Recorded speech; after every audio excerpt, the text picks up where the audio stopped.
প্রিয় দর্শক, আসসালামু আলাইকুম। দর্শক, আপনাদের প্রীতীয় শুভেচ্ছা জানিয়ে শুরু করছি আমাদের আজকের প্রতিবেদন। তো দর্শক, দেখতেই পাচ্ছেন আমাদের সামনে এক আপু দাঁড়িয়ে আছে, আমরা তার গল্পটা শুনবো।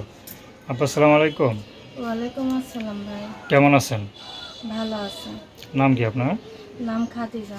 খুব সুন্দর নাম। খাদিজা আপু, থাকেন কোথায়? থাকি দেশের বাড়ি আর কি কুষ্টিয়া, থাকি সাভারে। আচ্ছা, ইউটিউবে কেন আসলেন?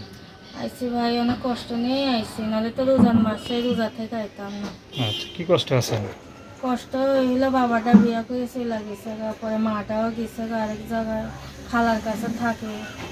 খালারা অন্যজনের সংসার থাকতে দেয় না, এই কারণে কষ্ট করে আইসি। একটা ভালো মনের মতন মানুষ পেলে তার সাথে সম্পর্ক করতাম। বাবা মা কোথায়? বাবা মা চলে গেছে ভারতে আর কি, একজন দুজন দুই দিকে চলে গেছে। আচ্ছা আচ্ছা। তো দুদিন দুই দিকে চলে গেছে, তো খালার কাছে গেছিলেন না? হ্যাঁ, এখন থাকে, খালার কাছেই থাকে ভাই, অনেক কষ্ট নিয়ে আসছে।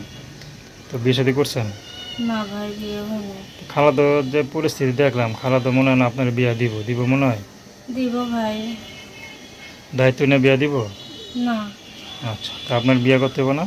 বিয়ে তো করতেই হবে ভাই, মনের মতন মানুষ পাইলে যে আমার বিয়ে করবে আমি তার কাছেই বিয়ে বসবো। আচ্ছা। তো দর্শক, আপনারা যদি আপুটির কথা শুনে কষ্ট লাগে, মায়া লাগে, তার সাথে যোগাযোগ করতে চান, তার নাম্বারটা হচ্ছে 01624300444।